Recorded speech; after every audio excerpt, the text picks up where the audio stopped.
यह खबर झारखंड में आदिवासी नेताओं और राज्य सरकार के बीच एक संवेदनशील विवाद को उजागर करती है, जो आदिवासी अस्मिता, कानून और राजनीतिक राजनीति के इर्द गिर्द घूम रहा है। दरअसल हाल ही में प्रधानमंत्री ने भारत में आदिवासी नेताओं और उनकी विरासत को सम्मान देने का एक नया उदाहरण प्रस्तुत किया।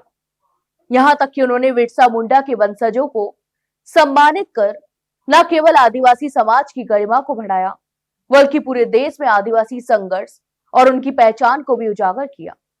बिरसा मुंडा, जिन्हें भारतीय इतिहास में एक साहसी स्वतंत्रता सेनानी के रूप में याद किया जाता है, की विरासत और आदिवासी अधिकारों के प्रति उनका योगदान अत्यंत महत्वपूर्ण है।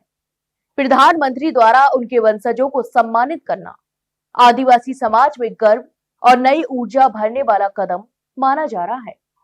लेकिन दूसरी ओर झारखंड सरकार के कुछ फैसले और कार्रवाइयां आदिवासी समाज की भावनाओं को ठेस पहुंचाने वाली मानी जा रही हैं।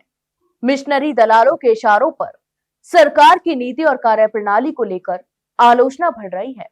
स्थानीय समुदाय और राजनीतिक विश्लेषकों का आरोप है कि राज्य सरकार ने आदिवासी नेतृत्व और कानून व्यवस्था के महत्व को नजरअंदाज कर राजनीतिक और वोट बैंक के आधार पर निर्णय लिए हैं। इससे आदिवासी समाज की अस्मिता और उनकी सांस्कृतिक विरासत पर सवाल भी उठने लगे हैं।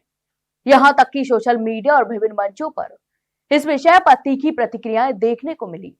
एक पोस्ट में कहा गया कि झारखंड सरकार की हाल ही की गतिविधियों ने आदिवासी समाज और उनके अधिकारों के लिए एक बड़ा संकट खड़ा कर दिया है। यहां तक कि कई लोगों ने कहा कि एक तरफ राजस्थान के मुख्यमंत्री डूंगरपुर में भगवान बिरसा मुंडा का सम्मान करते हैं और दूसरी तरफ आदिवासियों का ऐसा अपमान बिल्कुल भी नहीं सहेंगे। एक पोस्ट में यह कहा गया कि सरकार ने केवल चुनावी और राजनीतिक लाभ के लिए निर्णय लिया, जिससे आदिवासी समाज की गरिमा और कानून व्यवस्था पर गंभीर असर पड़ा। कुछ लोगों का कहना है यह मामला आदिवासी अधिकारों और उनकी सांस्कृतिक पहचान के लिए एक महत्वपूर्ण संकेत है।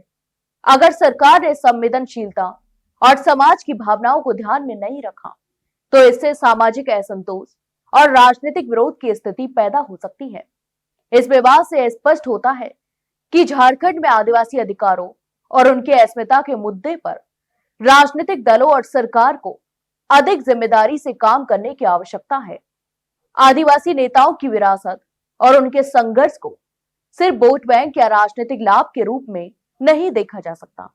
इसके साथ ही जनता और राजनीतिक नेतृत्व दोनों की भूमिका अहम बन जाती है, ताकि आदिवासी समाज की गरिमा और सांस्कृतिक विरासत सुरक्षित रह सके।